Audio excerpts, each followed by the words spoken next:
మిత్రులారా, అందరికీ నమస్తే. బీసీల ముద్దుబిడ్డ తెలంగాణ ఉద్యమకారులతో ఉన్నాం మనం. ఈ రాపర్తి నగర్ ఖమ్మంలో మైనర్ బాలిక మీద లైంగిక దాడి, అదేవిధంగా హత్యాయత్నం మీద స్పందించమని అడుగుతా ఉన్నాం. Sir right.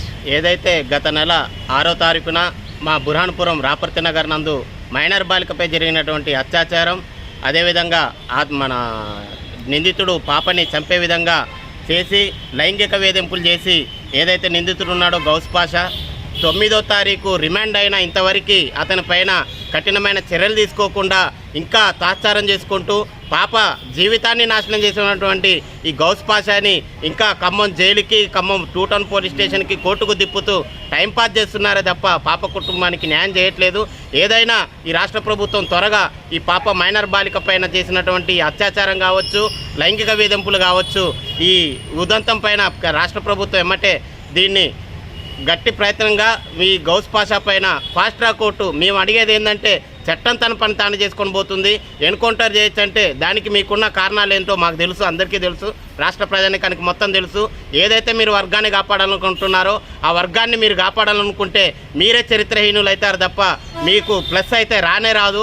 ఏదైనా ఫాస్ట్ ట్రాక్ కోర్టుని ఏర్పాటు చేసి ఈ గౌస్ పాషా పైన ఈ 2 నెలలు, ఇప్పుడు 3 నెలలు 6 నెలల్లో బెయిల్ వచ్చే సమయం ఉంది కాబట్టి ఆ బెయిల్ వచ్చే క్రమంలోనే గౌస్ పాషా పైన ఫాస్ట్ ట్రాక్ కోర్టులో విచారణ చేసి సాక్ష్యాన్ని ప్రొడ్యూస్ చేసి గౌస్ పాషాని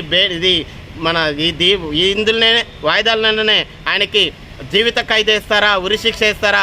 ఉరిశిక్ష వేసి తెలంగాణ రాష్ట్ర ప్రభుత్వంలో మైనర్ బాలికలకి మేము అండగా ఉన్నామని మీరు హామీ ఇవ్వకపోతే వచ్చే ఎన్నికలలో ఈ మైనర్ బాలికల ఉసురు మీకు తప్పకుండా తగులుతూ ఉంటుంది.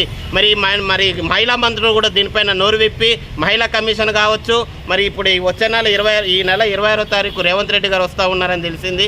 రేవంత్ రెడ్డి గారికి మా ఖమ్మం జిల్లా ఈ బుర్హాన్పురం వాసుల నుంచి ఒక చిన్న విజ్ఞప్తి.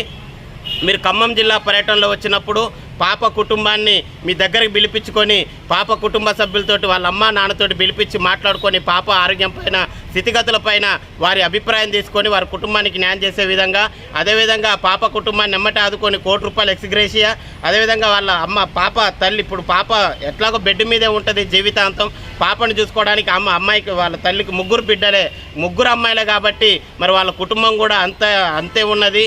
వాళ్ళకి ఆర్థికంగా ఎటువంటి స్తోమత లేదు కాబట్టి పాప కుటుంబాన్ని ఆదుకునే విధంగా ₹1 ఎక్స్గ్రేషియా, అదేవిధంగా పాప తల్లికి కానీ తండ్రికి కానీ మీ చిన్నపాటి ఏదో ఉద్యోగం అటెండరో మీకు గవర్నమెంట్ ఆఫీసులలో ఉద్యోగం ఇప్పించి పాప కుటుంబానికి ఆర్థిక భద్రత కల్పించవలసిందిగా రాష్ట్ర ప్రభుత్వాన్ని, 26వ తారీఖు వస్తున్న రేవంత్ రెడ్డి గారిని వీరి కుటుంబాన్ని పిలిపించి మీరు 26వ తారీఖు ఏదైతే రైతుల కోసం మీటింగ్ పెడతా ఉన్నారో ఆ రైతు వేదిక నుంచే ఈ మైనర్ బాలిక కుటుంబాన్ని కూడా ఆదుకునే విధంగా మీ చర్యలు ఉండాలని మా బుర్హాన్పురం వాసులుగా, ఖమ్మం జిల్లా బిడ్డలుగా మిమ్మల్ని విజ్ఞప్తి చేస్తూ ముగిస్తున్నా. జై హింద్.